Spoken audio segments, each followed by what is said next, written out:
Hello. It's a pleasure to be speaking to all who are watching this video, or for those in attendance, thanks for being here. My name is Timothy, and I am a lifelong student and practitioner of evolutionary astrology, as was taught by Jeffrey Wolf Green. And today I have decided to talk about the water element and the three water signs, Cancer, Scorpio, and Pisces. And I want to begin with a disclaimer. Obviously, we only have an hour today, so this is going to be a considerably abridged kind of just exploration of these three signs and the nature of the water, which is a very deep and mysterious element, the most deep, the most mysterious element. And so I named this presentation the esoteric water element. And in that regard, I want to offer my full humility in the fact that I will not be able to do justice for the depth of water, the meaning, the significance of these signs. I will only be making a vain attempt, and that's the best that I can do. That being said, I'm going to go ahead and try anyways, and I'm going to just begin by talking about these three signs, their nature, evolutionary intent, as well as how we can really work with water. And when we're dealing with water, we're really dealing with sensitivity. We're dealing with feeling. We're dealing with our capability to penetrate into and merge with others, the surrounding environment, and other souls.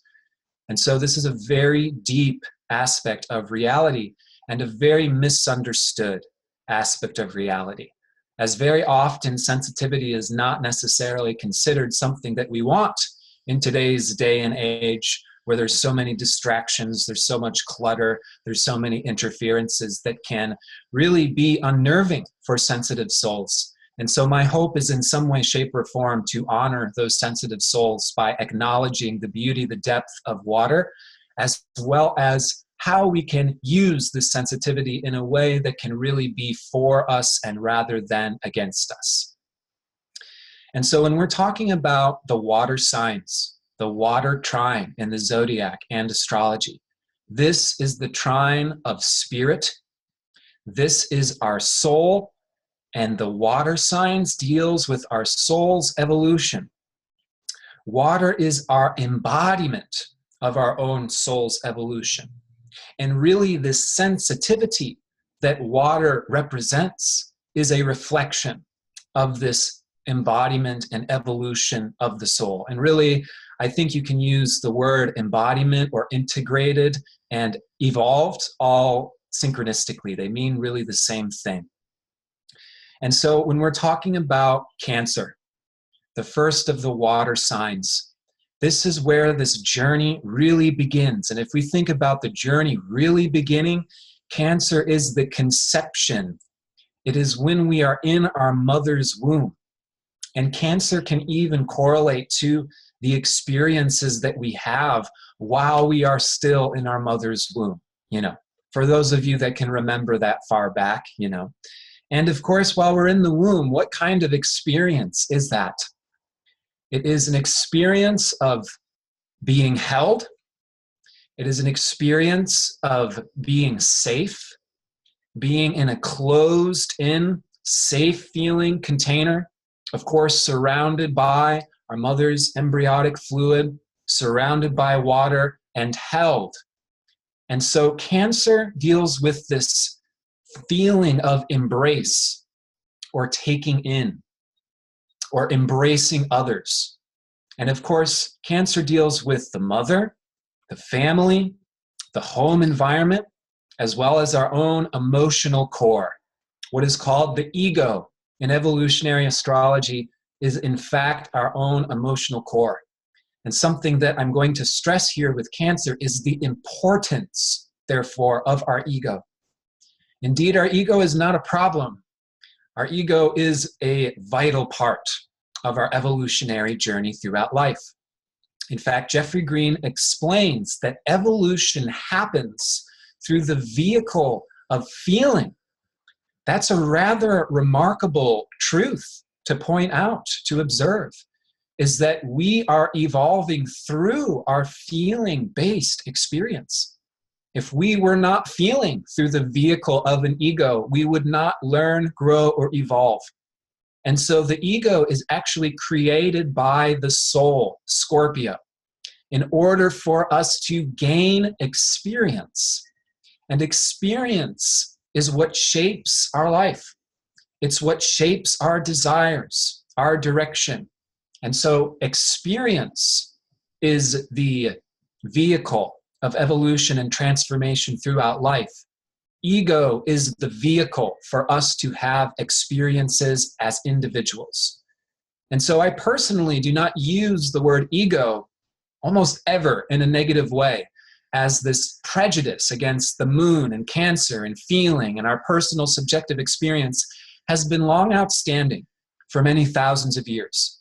And so I encourage us to honor our ego, which is to say our little me, our inner subjective experience. And that inner subjective experience, beginning in the womb, is going to have feelings. And Cancer is not only the feelings we have, but the reactions we have to them. And this is where the word ego comes in, and this is oftentimes where it gets turned into a negative thing, is, oh, I had an emotional reaction, and I shouldn't. I shouldn't have emotional reactions. I shouldn't have feelings. I shouldn't have felt this way. Or I don't feel good and I don't know why, and so I need to change something. There's something wrong with my feelings. And this is such a common root issue in our current day and age that actually prevents us from evolving, because we close the door to our own personal experience as we shut down our own ego, which I also like to refer as our inner child. When we have a feeling-based experience or we have an emotional reaction, we feel bad about it, or we try to shut it down sometimes because we feel like we might be immature. I'm feeling too much, or I'm having this reaction when I shouldn't be. You know, we all practice spirituality. We all look up to these great gurus and saints that seem totally solid, you know, and I should be just like that. And so when we shut down this personal subjective experience, we actually go into denial. We deny our experience, which prevents our growth and our evolution. And instead, the same way we are held in our mother's womb when we are born, this is the way to process our own emotions and feelings, is to embrace our own inner child as we go through an emotional trigger or we have an emotional experience. And so this embracing is actually what allows for emotions to be processed. And there is no way to process emotions other than through emotional processing, you know. And I encourage my clients with North Node in Cancer or have this soul direction of coming into their feelings. So to process these emotions and discover who they are, to do the spiritual practice of nice long baths with good essential oils, or just laying in bed. And, you know, some people feel very guilty about this, or they're wasting time, or they should be doing so much more. And then I like to throw in funny things like, well, create a time clock for yourself and check in and out of the bath, because that's doing really good spiritual work. We have to nurture and nourish our own inner child in order to understand and process our own soul's experience throughout life. And by following our own personal subjective feelings, yes, even our emotional reactions, by tuning into them, by holding space for them, by allowing them to lead us in, like following a trail of breadcrumbs, what it leads us into is our past, is our upbringing, is our history, our story, and who we are as an ego. And who we are as an ego is not a problem. It is a vital part of our soul's evolutionary journey. And so this is, again, about holding space for that inner child. And it's very rare in this day and age that we're given full permission to do this in the ideal way. And so in many respects, we see the planetary nodes of Jupiter, Saturn, and Pluto in Cancer. This is a soul evolutionary direction for the whole collective in this particular age.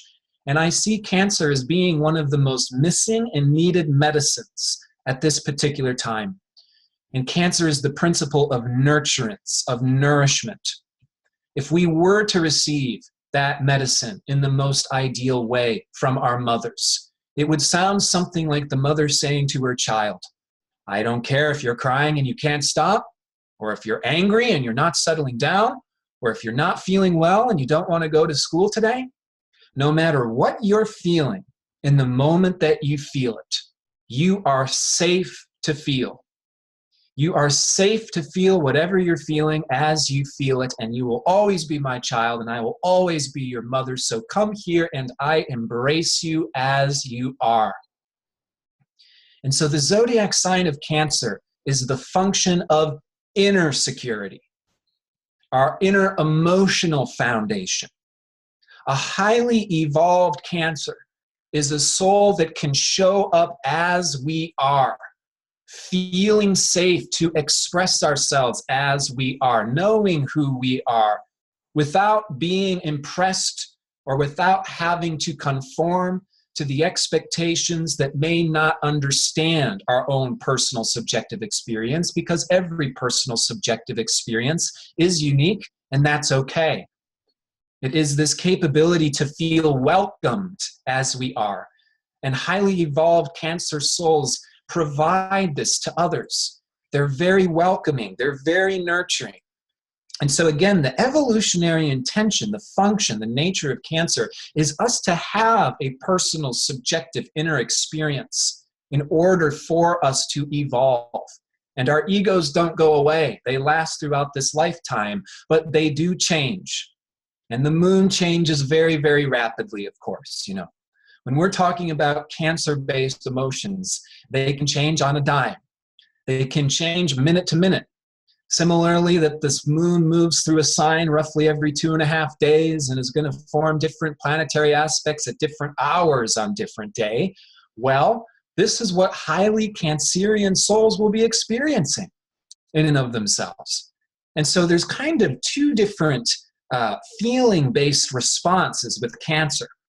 One of them is the polar opposite sign of Capricorn, ruled by Saturn, which is going to be conditioned responses, you know, how we received nourishment or nurturing in our early childhood, how our inner child felt when we were growing up, and how we were conditioned to interact with other people or our parents, our family. That original upbringing can create these conditioned responses in terms of how we feel, how we react, etc. But then there is also simply the moon, you know, the lunar-based response, the lunar sensitivity, which is like the changing tides. It's an ebb and a flow.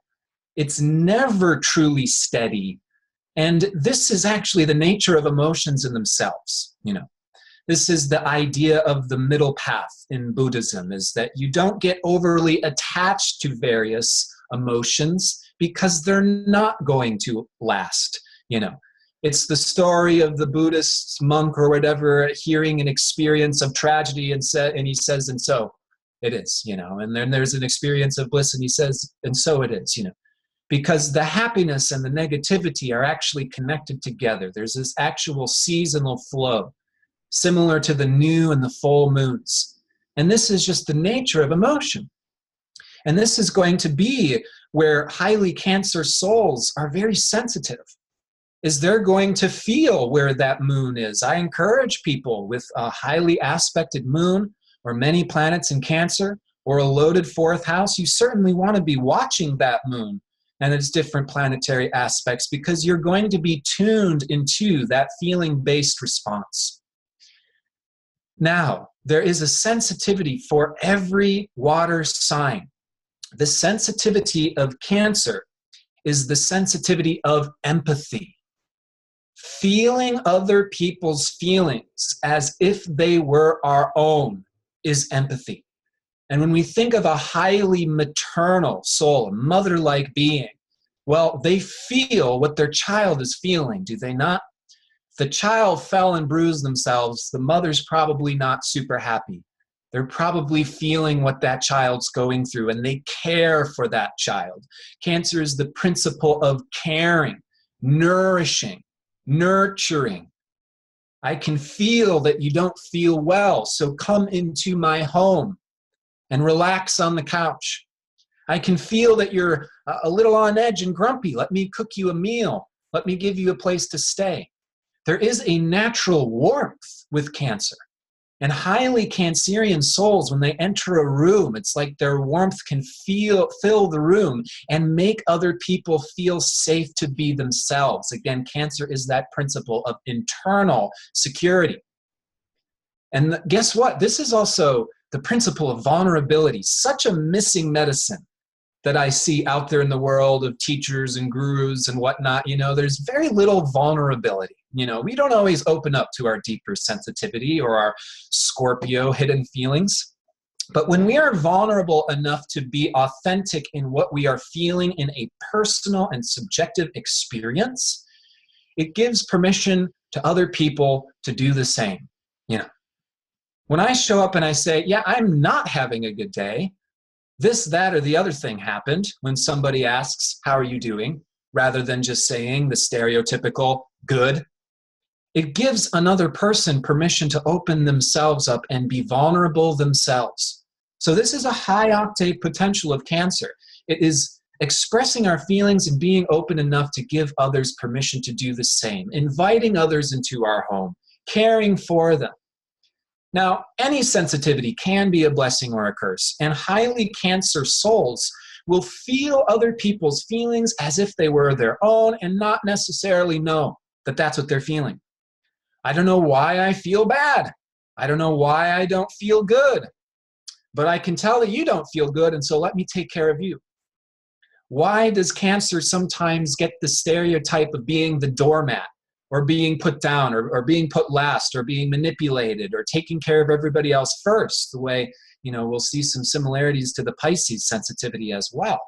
Well, if we're feeling other people's feelings as if they were our own, and people in our immediate environment, Cancer-based sensitivity, are not feeling well, we're not going to feel well until they feel well. And so the natural propensity is, let me take care of you once everybody is nurtured, once everybody feels relaxed, once everybody is taken care of, then I feel nurtured, then I feel relaxed. And isn't that the stereotype of the mother? You know, once there's peace in the home, the mother can settle down and relax. When the kids are going at it, there's no peace for the mother. Now, there is a way to honor this sensitivity of emotion. And that's, again, nurturing our own inner child, having a dialogue with that inner child like our own parent. This sometimes means that we come in as the paternal father figure and say, you know, I'm proud of you for what you're doing, and, you know, what you're feeling is okay, but you can move on as well, you know. So it's not just remaining stagnant or swimming in feelings, because that's where Cancer can get stuck in the personal subjective experience.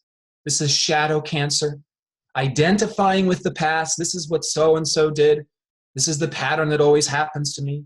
This is the family treated me this way, and so this is just who I am. And it sucks. I don't like who I am.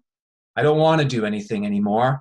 I've lost motivation. It can lead to lethargy. It can lead to that stagnant sitting at the bottom of the barrel. And the issue happens here is when we actually get into this stuckness pattern where we're feeling so much and trying to escape what the actual lesson of those feelings are trying to teach us through denial and avoidance. And that's really where these stagnant, stuck patterns can happen, or we're blaming, or we're going into self-victimization. Oh, this is what happened in my past. Nobody respects my feelings. Nobody respects my personal needs. And so the shadow of Cancer can get into that clinginess. I need you to give me the reciprocation that I need. I need to be needed. I need to be treated fairly. I need to have emotional security, and I need you to give that to me. When we depend on somebody else for emotional security, we shortcut our own inner security, safety, feeling of being in the womb. That comes from within us. That is the nature of Cancer, is we can create that sovereign bubble, that universe of feeling where we feel safe to be ourselves, where we don't overly depend grip onto, or smother others as well, you know. Like the mother wrapping her child in a sheet of wool. Oh, make sure you're safe, and I'll make sure you're taken care of. And, you know, I packed your lunch and I packed an extra snack just in case. And the child's like, I can't breathe, you know. And so this Cancer potential is actually at a high octave to be sovereign in taking care of ourselves. So that way that nurturance can be extended to others. And by honoring that sensitivity that we're going to feel what other people are feeling, we therefore have to make sure that we're not creating circumstances where other people are also becoming dependent on us. People who are never feeling good themselves because maybe they're big babies, needing a mommy, needing a mother, and then it's this constant depletion and constant draining to try and nurture and uplift somebody who fundamentally does not want to help themselves. So that's the shadow of Cancer. It can go both ways. The cultural prejudice against Cancer is simply that feeling and sensitivity is a problem, that having emotions change is a problem, that us not showing up in this stoic, always the same face, always the same procedure is a problem. That is actually a distortion that comes out of our cultural expectation for mass production this, mass consumer this, and so we're all supposed to be cogs and gears in a machine, you know, which actually, again, will kill off our feeling subjective-based experience, which will also prevent us from evolving as souls, which is the very purpose for life to begin with. So we have to honor our feelings. And by honoring our feelings, we can therefore discern, where does this feeling come from? The key is to discern. Is this feeling coming from my past via a conditioned response or my own parents? Is this feeling coming from somebody else's feelings that I'm empathetically feeling into? Is it coming from people in too much proximity? Do I need to create healthy boundaries in order to create that healthy bubble where I can feel secure in myself, but not remain stagnant to the point of not being approachable or doing the Cancer crab thing and herbiting and being inaccessible to others? Rather, the high octave of Cancer is vulnerability, warmth, and offering that medicine of the mother to others, to make others feel safe to be themselves, which, guess what, allows them to evolve. So guess what? As astrologers who are probably working with clients and dealing with birth charts, or just reading the charts of our friends even, well, it's definitely going to take on much more of a role than just analyzing the chart and spitting back information, right? Because when you're doing counseling work, it's very, very important that the client, our friend, whomever, ourselves, while we're looking at our own transits, that we offer that maternal nourishment and nurturance to our own inner child and the inner childs of others to make them feel safe. And that's a really important key to doing astrological work, is discerning the rate and pace that is right for somebody. It's not necessarily enabling somebody else's comfort zone, but it's honoring the comfort zone enough to not break them down to the point of re-traumatizing or hurting someone where they cannot receive the information and therefore grow. We have to feel like we are in a safe environment enough to open up and share our inner reality in order for the magic of astrology to even happen. And particularly when we're doing the evolutionary astrology Pluto stuff, and we're going to move on to Scorpio next. This is very deep, bottom of the barrel material. This is not the material you necessarily want to just regurgitate or recite to people who are unprepared for it. Because the moon, the ego, is up here. It's our feeling-based, minute-to-minute experience. And the soul and all of its many lifetimes can remain thoroughly unconscious and mysterious and very different from what the moon is identifying as. And we don't want to push someone into an identity crisis or a mental breakdown by pushing all of their unconscious Pluto soul material on them before they're ready. It's about doing it gently, softly, and in a way which is welcoming, approaching, safe feeling, and nurturing. And if we can bridge this Cancer medicine with the power, the vehicle, the wisdom of astrology, then an astrological reading has a real potential to do some major healing in allowing that particular individual to learn and grow through their own personal experience of life without feeling like they have to hide it. Okay, so let's talk about Scorpio. What is the nature, the function of Scorpio? Well, we just talked about the water trine being the function, the principle of evolution.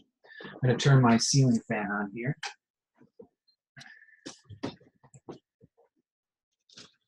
Well, on a Scorpio level, this happens through many, many, many lifetimes. And so while the moon in Cancer is our surface level identity and ego experience, Pluto is our soul. Scorpio, ruled by Pluto, is our soul's nature. And each soul is individual. And so there's almost a soul level ego, and then there's the moon level ego. But the soul level ego, which is to say the soul is an individual, is deep, is powerful, tends to be a lot more badass than what we typically give ourselves credit. You know, on a Scorpio level, the soul wants to learn and grow beyond any limitations through full spectrum experiences. And so Scorpio is renowned for being full spectrum experiences, which are not all just good and fluffy, but also the bad and the ugly. But these all actually come from the desires of the soul.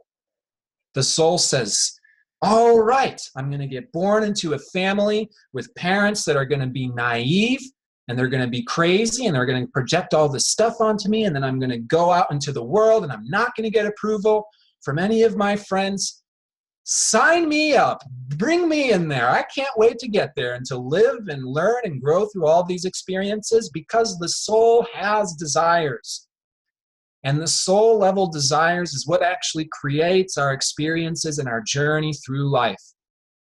And the experiences in life are obviously full spectrum experiences. The soul says, I want to grow into my authority. I want to do it quickly. I want to do it in a powerful way. And so I'm going to create experiences where people don't give that authority to me until I do the evolutionary work of giving it to myself and moving through all the guilt, all the projections, all of the exterior BS, because the soul wants to grow, wants to mature, etc. That is just an example of what our soul's desires creates experiences. Scorpio is the evolutionary engine of our life, of the solar system.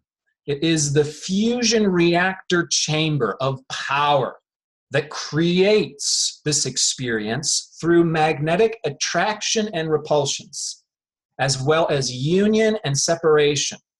This is the Scorpio function. Yes, we have Venus stationing retrograde in Scorpio today. We're dealing a lot with this magnetic attraction and repulsion, which comes not from a surface level, egoic level, but from the deeper nature of the soul. The Scorpio level attraction and repulsion is of a magnetic nature that doesn't always seem to make sense. It's not always comprehensible. I am attracted to this thing. I'm attracted to this person. I'm attracted to this experience. And I'm not even sure why. It's just like I'm a magnet. I'm just being absorbed there, you know? And of course, Scorpio rules all of the sexual, creative, transformative, reproductive nature. And Scorpio is that sexual attraction and repulsion, which doesn't always make sense. Why do we have sexual attraction? Why do we have sex? Is it just to physically produce children? Well, Jeffrey Green says when we merge, when we exchange sexual fluids with another soul, we exchange a lot. We exchange karma, we exchange nature, we exchange essence. And so this merging, this fusion, this union of Scorpio, even sexually, carries the function, the purpose of evolution. Not everybody needs to have sex. There are naturally celibate souls. But that sexual attraction that may not be totally conceptually understood, or why am I particularly magnetized to a particular soul, may in fact come from that deeper soul level nature. I'm not saying necessarily this is the reason for all sexual desire, bear in mind, but it is a deeper reason why these attractions and repulsions happen on such a deep and unconscious level. Pluto in Scorpio is the unconsciousness. It is our unconscious desires, right? We don't know that we sign up for a life to grow in authority and power through difficult experiences per se, right? This is the real gift and power of evolutionary astrology, because it is a map to understand our soul's desires that creates these experiences for us. But we don't always know why. We also may not know why we have strange nebulous fears and paranoias, like arachnophobia or these phobias that can just be very, very particular. Well, with all of these water element signs, there is a reason for feeling what we feel. That is a great conclusion, if there's any, that I hope can come out of this presentation, is that we have good reason for feeling what we feel. We may not always know why. We may jump to conclusions and say, this is why I feel this, and this is what I'm feeling. But there's always a reason. We're not just crazy. We're not just a lunatic. We're not just hallucinating these experiences. With Scorpio, sometimes the attractions, the repulsions, the fears, the desires, the taboos, the fetishes can exist on an almost symbolic level, right? This was like Sigmund Freud doing this dream interpretation. And again, we see a natural trine between Scorpio and Pisces. And we'll talk about our dreams being an area where much unconscious material is released through the subconscious. And then we have these recurring dreams or these redundant nightmares or these particular symbols that keep resurfacing. And the question is why? And with Scorpio, it's always just one layer of the onion after the next. We get deeper, deeper, deeper down into the actual root meaning of our experience. That's Scorpio. That's Pluto. Pluto is the root meaning of our experience. And what does it go hand in hand with? Transformation. These hidden reasons for all of our experiences. The darkest, meanest, most evil experiences even is transformation. When we hear about Pluto, we think of the god of the underworld. We think of him sitting in a throne surrounded by flames, like a very demon, satanic type of figure. There is an association between Scorpio and hell and pain and death, and it exists for good reason. But there's also more than this superficial, superstitious fear of the dark, fear of the unknown, fear of transformation, which is to say fear of hell. I like to say that hell equals transformation. And this is partly to help us as we collectively are still evolving through this age of Pisces and releasing some of these constructed beliefs that actually don't have any place in reality. And many of these ideologies surrounding hell and punishment is really missing the deeper point of why we go through difficult and tumultuous experiences. And it's not necessarily just a punishment. I'm sure we've all noticed that there are beautiful, compassionate, well-meant, big-hearted souls that live some of the most difficult, treacherous experiences that a person can go through. You've probably noticed that. And is that because they are being punished for their past lives? Is this just karma? No. Jeffrey Wolf Green explains evolutionary necessity, Pluto. And this can also be shown through planetary aspects to the moon's nodes and the whole story of the soul's evolution. Why do we have particular experiences, even difficult experiences, is not necessarily because we're punished, is not necessarily because we're lowly or we deserve this or that.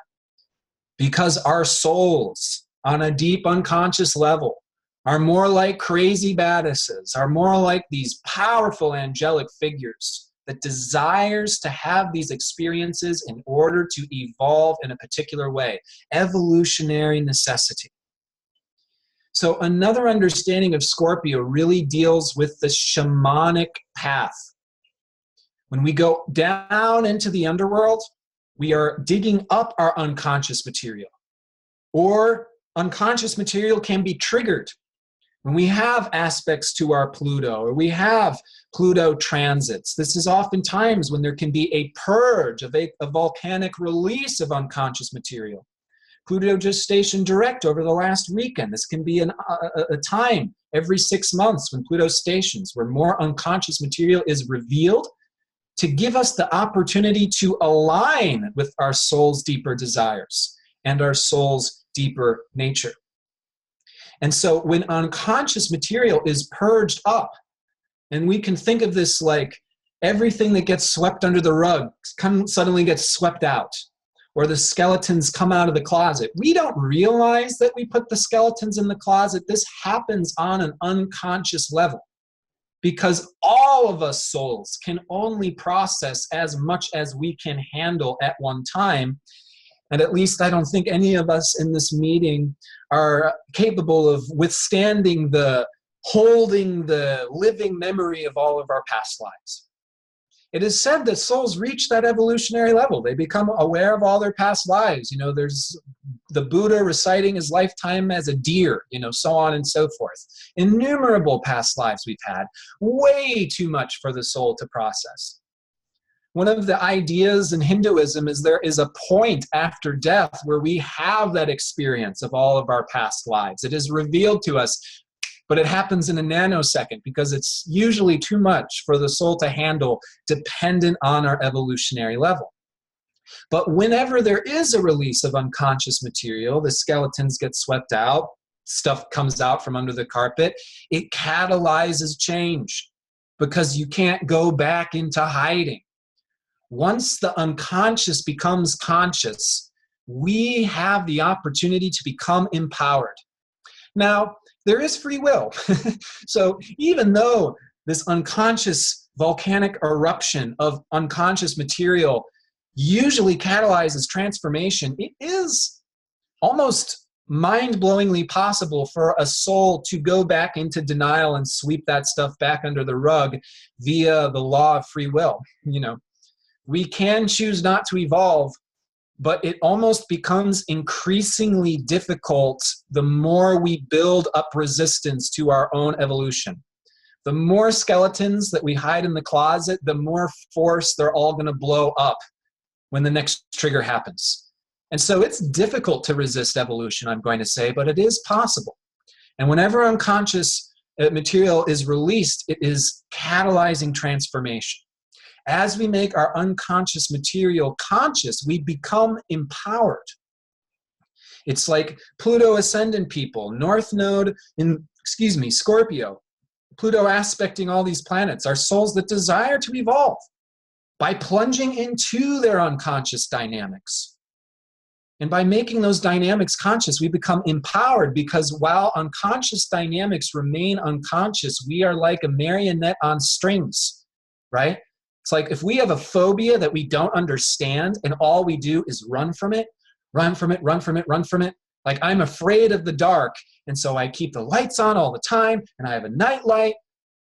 What that does is actually increases fear. It increases paranoia. What fear actually is the act of running away. It's the act of avoiding. That's what fear is.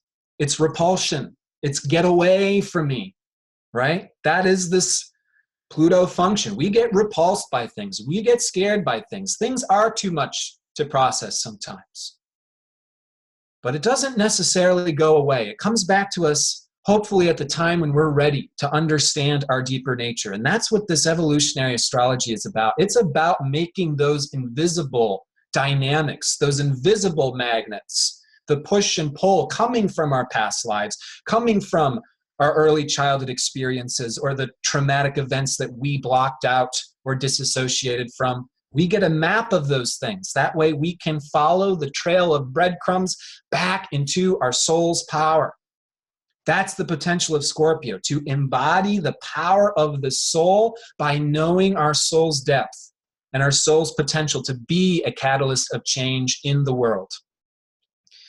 Jeffrey Green says the high octave of Scorpio and Pluto is to be a catalyst of transformation, to inspire others, which is to bring others into their spirit and their soul with no motivation. Naturally, Scorpio people show up and catalyze change, and they don't always know why. Because the sensitivity of Scorpio is a unconscious, penetrative sensitivity. Highly Scorpio souls are living X-ray machines. They're human lie detectors. They see through other people like they're made of glass. The Scorpio sensitivity is like these ethereal tentacles that reach out and penetrate into and through the surrounding. What's beneath the surface is Scorpio. It's not just feeling other people's feelings like they're our own, which is the Cancer sensitivity. The Pluto-based Scorpio sensitivity is I'm feeling their soul's nature. I'm feeling their unconscious dynamics. What's actually quite common for a highly Scorpio sensitive soul is they're going to feel bad about what they're feeling yet again, because this person shows up and he's so nice and they have such great intentions, and I just can't shake the fact that I got a really bad vibe from them. You know, and again, these sensitivities can be so easily misunderstood into being a hallucination or a projection. It's like, oh no, we'll give them the benefit of the doubt,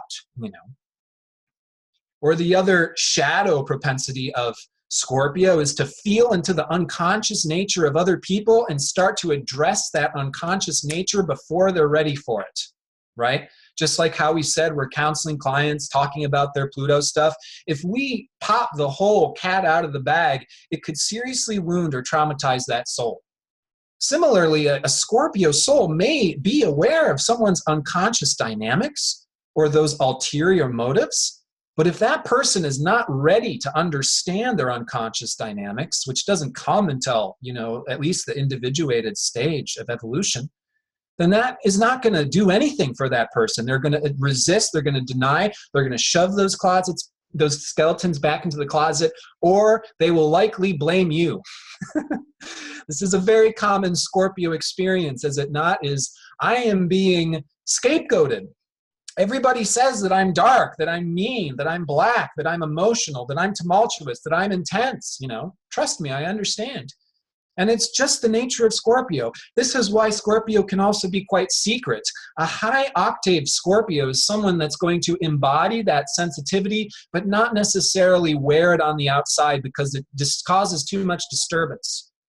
Scorpio is the occult, right? Mystery schools, right? We know all this deep material, but we can't just distribute it out there because then we're going to get strung up, or we're going to have Christians showing up and banging down our door and calling us demonic, so on and so forth. And so it's very common for a Scorpio sensitive soul to penetrate into other people's unconscious feelings and feel those feelings as if they were their own, which can be very useful for souls that want to transform, for souls that want to heal. Why do you think it's so important for Scorpio souls to have those deep, meaningful, intimate connections? What is the purpose of relationship? Is evolution. When we enter relationships, one person's unconscious dynamics comes up and smashes into another person's unconscious dynamics. Two unconscious natures create friction with one another. Why? So we can become aware of our own unconscious dynamics. We can't see our own shadows as well as our loved ones can sometimes see them. And that's what we want in a healthy relationship, is that open honesty and us being authentic in what we're seeing in ourselves. That way we can continue this journey of evolution and transformation together. But guess what? Not everybody wants to do that. And oftentimes, highly Scorpio souls may be early on in life surrounded by more superficial types, and they get that experience of scapegoating or condemnation, and they may not even be doing anything. In fact, I'm going to say that sometimes, in some cases, souls that don't want to evolve, they don't want to transform, they're not totally on that journey or that aware yet, they will still unconsciously feel the penetration of the Scorpio person feeling into them, and then they will unconsciously push them away. because again, that's too much for me right now. I don't want to become aware of that dynamic. And that's where the scapegoating, the blaming takes place. But it all happens on an unconscious level. That person may not be aware that they're repulsing or scapegoating, and the Scorpio soul may not be aware that they're penetrating into the other person's unconsciousness. So much more we could say about Scorpio, but we do need to move on to Pisces, so I can talk about this as well. When we're dealing with Pisces, the nature, the function of Pisces, the being the final sign of the zodiac, is always about completion, totality. It's about union with a capital U, right? We always talk about Pisces being the final sign of the zodiac where we merge back into that essence, which is life, which is love, which is within and in between all things. And therefore, the number one word that I like to correlate with Pisces is actually inconceivable. The more we think we understand Pisces, we tend to get away from it. There's a really beautiful South Indian Bhakti poem where they're talking about the nature of love. Radha and the gopis are talking about love. And one of the things that gets said is, love is mysterious. And the more that we talk about love, the further we get away from it. But the less that we talk about love, the further we get away from it still. It doesn't make sense. It's inconceivable. It's irrational. It's impossible. It's paradoxical. That is the essence of Pisces. Pisces can be the experience of completion. It can be the experience of I'm completed and what's left. Now I feel empty. What's the next experience? Confusion, uncertainty, feeling lost. The Pisces sensitivity is a dissociative sensitivity that merges with everything. Pisces is the whole. Pisces is the collective. Where Pluto is our soul's unconscious nature, Pisces is the collective unconscious. Feeling the unconscious in the whole, in the collective at any given time is the collective unconscious. So the Pisces sensitivity is going to be merging with everything. The surrounding people, the surrounding places, the surrounding environments, the surrounding times of the collective evolution. This is why the such important discerning quality with the Pisces sensitivity is that Virgo polarity of healthy boundaries. Because when we get lost in the sensitivity of Pisces, we can feel like a leaf blown around in the world. We feel lost. We're drifting between other people. We're merging with their values, their desires, their realities. And what is my reality if my reality is getting lost in the boundarylessness of everything else? Pisces is the loss of boundaries. It is the totality of merging. So the healthy antidote is always healthy boundaries. Are these really the people you want to be around? Is this really the partner who reflects your needs? Or is it a fantasy? Or is it an ideal? Pisces is tricky, always tricky. The nature of love, the nature of God, the nature of spirituality, always tricky, always getting deeper. I do kind of have oh shoot, where did it go? Let me see if I can pull this up really quickly. Yeah, a really kind of fun example of Pisces nature here. This is called a shepherd's tone, which is it's actually a, how shall we say? What are they called? I can't think of the word, but it's mandala? an audio. This is a mandala, yes, but I can't think of the word where it's a trick where it seems like the sound is eternally descending, right? But it's actually not. It goes on forever. It goes on eternally. This is Pisces. I like to think of Pisces as being like the last several notes of the orchestra where it's like, you hear the culmination and the completion of a song and it's just starting to get there, but there's that last few phrases where it's like, ba-dum-ba-bum, ba-dum-ba-bum, boom, boom. And Pisces is like those last few culminating notes, the completion of the orchestra, just keep going on and on forever. It's like ending, ending, ending, ending, ending, ending, ending, ending, ending. So as much as Pisces is completion, it's also not. As much as Pisces is the whole and everything in union, it's also not. Because Pisces is inconceivable. The nature of spirit is inconceivable. The nature of our relationship to God and spirit is inconceivable. Are we one with God? Yes. Are we one with God? No. That's reality. Wouldn't it be the most narcissistic thing in the world for us to say, oh yes, I'm one with God, and yet it's true?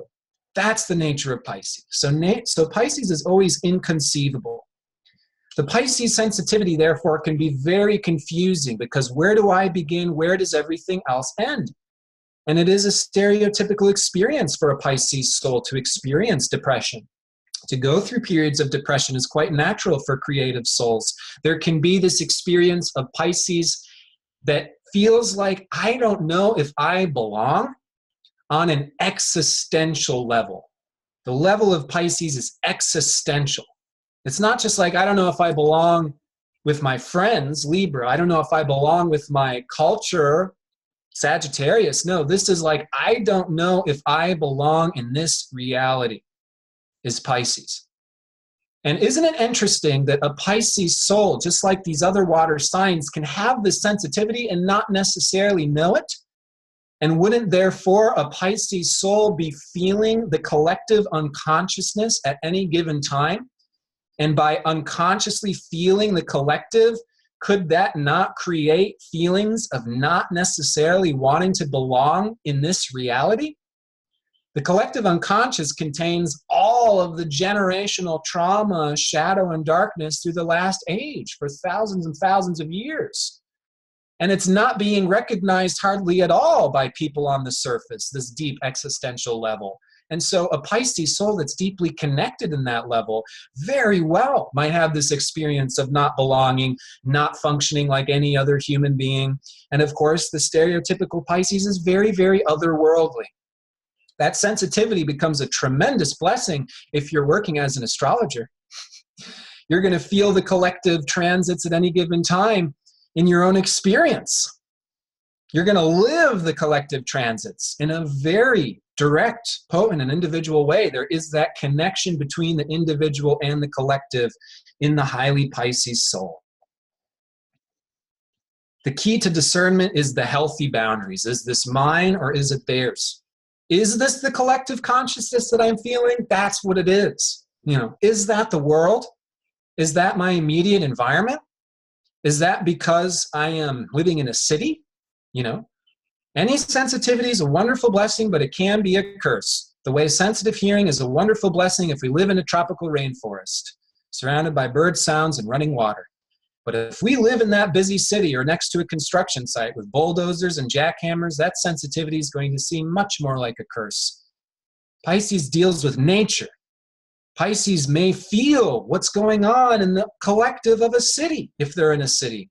That can feel very overwhelming. This can also be a Scorpio experience, claustrophobia, too much intensity, too much bombardment of unconscious material. When we spend too much time in union with somebody, really weird things start to happen. This can happen in Scorpio. This can happen in any of these water signs, When we spend too much time in union, too much time with somebody else, we start to feel alone when we're together.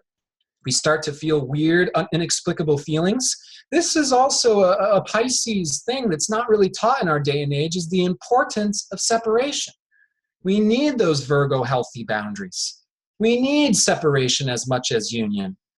The Disney movies only show up and tell the prince and princess moving happily ever after into the castle. They don't show the prince and princess a couple decades later after they have kids and they've been stuck in that castle for so long. And so that discernment with Pisces in particular is really, is this mine or is this yours? Creating those healthy boundaries, which can include healthy environments, going off into nature where you can connect and feel completed in the totality of nature. Of course, we always go to meditation being the ideal here because Pisces is merging with source. goddess, God, our inherent nature, you know. And we can do this anywhere at any time, even in the most devastating situations. That is the potential of the soul, but that is also a measure of the soul's evolution. And so honoring our sensitivity also really plays into these environmental factors. And personally, I can't meditate in a construction site. All I feel is pain and anxiety and insanity. And so we need to honor this bubble. Again, the sensitivity always deals with this bubble of what we're feeling. That way we can create the necessary separation and healthy boundaries to use that sensitivity in a healthy way, to bring people into our home Cancer, to merge and penetrate into soul Scorpio, to merge into the collective in a way that we can kind of control through that balance. That way we can use that sensitivity as a gift to help, to uplift and inspire other souls. And that I see as the potential of the water trine. It's about compassion. Water to me is compassion, personally. It begins with our relationship to our mother. Our mother shows us what love is, what compassion is. Our mother gives themselves to us to raise us. And then we go into relationships and we start to merge with other souls deeply and learn about the world in reality, what goes on deeply beneath the surface in Scorpio by coming in contact and bumping and creating friction with other souls. And then that compassion leads us into Pisces, which is the totality of compassion, which is that love, which is within and in between all things. That love, which is the fabric for everything. The love of Goddess God is that Pisces compassion. It's not just a knowledge or a wisdom of suffering. It is a feeling of another person's suffering. Compassion is when we feel another person's pain in our heart. And that feeling is what awakens us to life, to contribute back to the whole, Pisces, to connect to something bigger than just ourselves, Pisces. And in giving back to the whole and in giving our hearts in compassion to others, that is what gives us the greatest sense of completion, fulfillment, and bliss. And so the nature of Pisces is our soul's essence. Cancer is the ego, our experience in life. Scorpio and Pluto is the soul. Pisces is the soul's essence. By reconnecting with our soul's essence, we experience that union with God. The difference between us as souls and God is that we have knowledge and bliss and wisdom and peace, but it's limited. And when we tap into that Pisces nature, we connect with Sat Chit Ananda, eternal knowledge, eternal peace, eternal bliss. Those are the qualities. That is the essence of our individual soul. And so just really quickly here, Cancer, self-image, Scorpio, soul, Pisces, whole. Cancer, life, what might be changing in minutes, our own emotional feelings. Scorpio, lifetimes, our own unconscious dynamics that transform throughout lifetimes. Pisces, belief, changing throughout lifetimes, changing throughout minutes. Who knows? I'll leave that one up to you. Cancer, embrace. Scorpio, union. Pisces, reunion with the collective, reunion with our origin, reunion with the whole. Cancer, the home, the hearth, emotional sensitivity. Scorpio, penetrative merging with other souls. Pisces, transcendence. Cancer, feeling. Scorpio, proof, reality. Pisces, faith. Okay? Thank you very much. And it's a pleasure once again to speak with this group and to talk about such beautiful, beautiful nature. So thank you so much for the opportunity to be here and do this work. It's such an honor. So thanks again. Well, thank you so much, Timothy. That was absolutely amazing. Thank you for your wonderful presentation on the water element. Would you all please thank Timothy Halloran, everyone? Thank you, Timothy. That was excellent.